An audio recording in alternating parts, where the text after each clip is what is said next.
وہ سمجھ گئے کہ اب اس اندھیری غار سے باہر نکلنے کا کوئی راستہ نہیں ہے اور وہ یہاں بھوک اور پیاس سے مر جائیں گے۔ بہت پرانے زمانے کی بات ہے، 3 آدمی کسی کام سے سفر پر نکلے۔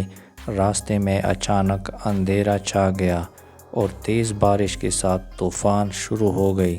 وہ تینوں اپنی جان بچانے کے لیے بھاگے اور انہیں پاس ایک پہاڑ میں ایک غار نظر آئی۔ وہ تینوں طوفان سے بچنے کے لیے اس غار کے اندر چھپ گئے۔ ابھی وہ اندر بیٹھ کر طوفان رکنے کا انتظار کر رہے تھے کہ اچانک پہاڑ کے اوپر سے ایک بہت بڑی اور بھاری چٹان نیچے گری۔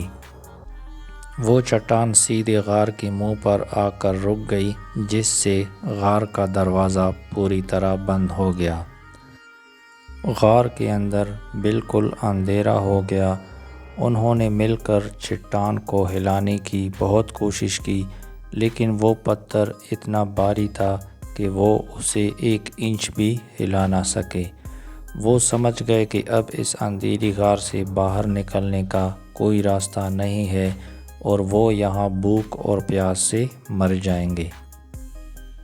اس مایوسی کے وقت ان میں سے ایک عقل مند شخص نے کہا، دوستو، اس بند غار سے ہمیں کوئی انسان باہر نہیں نکال سکتا، اب صرف اللہ ہی ہمیں بچا سکتا ہے۔ آؤ ہم سب اپنی زندگی کے کسی ایسے نیک کام کا واسطہ دے کر اللہ سے دعا کریں جو ہم نے صرف اور صرف اللہ کی رضا کے لیے کیا ہو۔ سب کو یہ بات پسند آئی اور انہوں نے باری باری اللہ کے سامنے اپنے نیک اعمال پیش کیے۔ پہلا شخص آگے بڑھا اور دعا کرنے لگا، اے اللہ، میرے بوڑھے ماں باپ تھے، میں روزانہ جنگل سے بکریاں چرا کر لاتا، ان کا دودھ دوہتا اور سب سے پہلے اپنے ماں باپ کو پلاتا تھا، اس کے بعد اپنے بچوں کو دیتا تھا۔ ایک دن مجھے لکڑیاں کاٹتے ہوئے بہت دیر ہو گئی اور جب میں گھر لوٹا تو میرے ماں باپ سو چکے تھے۔ میں نے دودھ کا پیالہ ہاتھ میں لیا اور ان کے سرہانے کھڑا ہو گیا۔ میرے چھوٹے بچے بھوک سے میرے پیروں میں رو رہے تھے، لیکن مجھے یہ پسند نہیں تھا کہ میں ماں باپ سے پہلے بچوں کو دودھ پلاؤں۔ میں پورا دن کا تھکا ہوا تھا، لیکن دودھ کا پیالہ ہاتھ میں لیے ساری رات ان کے جاگنے کا انتظار کرتا رہا، یہاں تک کہ صبح ہو گئی۔ اے اللہ، اگر میں نے یہ کام صرف تیری رضا کے لیے کیا تھا تو اس چٹان کو تھوڑا سا ہٹا دے۔ جیسی ہی اس نے دعا ختم کی، وہ بھاری چٹان ایک زوردار آواز کے ساتھ تھوڑی سے پیچھے ہٹ گئی اور غار میں تھوڑی سی روشنی آئی، لیکن راستہ اب بھی اتنا نہیں تھا کہ وہ باہر نکل سکتے۔ اب دوسرا شخص آگے آیا اور ہاتھ اٹھا کر بولا، اے اللہ، میں ایک تاجر تھا، میں نے کچھ مزدور کام پر رکھے، جب کام ختم ہوا تو میں نے سب کو ان کی مزدوری دے دی، لیکن ایک مزدور اپنی اجرت لیے بغیر ہی کہیں چلا گیا۔ میں نے اس کے پیسوں کو اپنے پاس سنبھال کر نہیں رکھا، بلکہ اس رقم سے بکریاں اور گائے خرید لی۔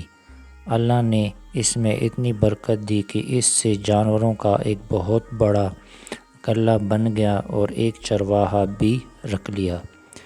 کئی سالوں بعد وہ مزدور بوڑھا ہو کر میرے پاس آیا اور بولا، مجھے میری پرانی مزدوری دے دو۔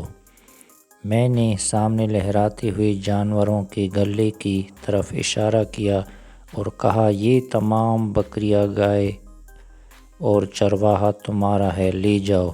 وہ سمجھا میں مذاق کر رہا ہوں، لیکن میں نے کہا، میں سچ کہہ رہا ہوں، یہ سب تمہاری ہی رقم کی برکت ہے۔ وہ خوشی خوشی سب کچھ لے گیا اور میں نے ایک دیلا بھی اپنے پاس نہیں رکھا۔ اے اللہ، اگر میں نے یہ کام صرف تجھے خوش کرنے کے لیے کیا تھا تو ہماری مشکل آسان فرما۔ اس کی دعا مکمل ہوتی ہی وہ چٹان ایک بار پھر توڑی اور پیچھے سرک گئی۔ اب غار کا منہ آدھا کھل چکا تھا، لیکن وہ اب بھی باہر نہیں نکل سکتے تھے۔ آخر میں تیسرا شخص آگے بڑھا اور گڑ گڑا کر دعا کرنے لگا، اے اللہ، میں اپنی ایک چچا زاد بہن سے بہت محبت کرتا تھا اور اسے حاصل کرنا چاہتا تھا، لیکن وہ ایک نیک خاتون تھی۔ ایک بار ملک میں سخت قحط پڑا اور وہ بھوک سے مجبور ہو کر مدد کے لیے میرے پاس آئی۔ میں نے اس کی مجبوری کا فائدہ اٹھانا چاہا اور اسے کچھ پیسے دیے، لیکن جیسے ہی میں نے اس کے قریب گیا، اس نے روتے ہوئے مجھ سے کہا، اللہ سے ڈرو اور اس پاک رشتے کی حرمت کو ناجائز طریقے سے خراب نہ کرو۔ اے اللہ، اس کا یہ کہنا میرے دل پر لگا۔ میں اللہ کے خوف سے فوراً پیچھے ہٹ گیا اور وہ پیسے بھی اسے تحفے میں دے دیے۔ میں نے صرف تیرے عذاب کے ڈر سے اپنے نفس کو روکا۔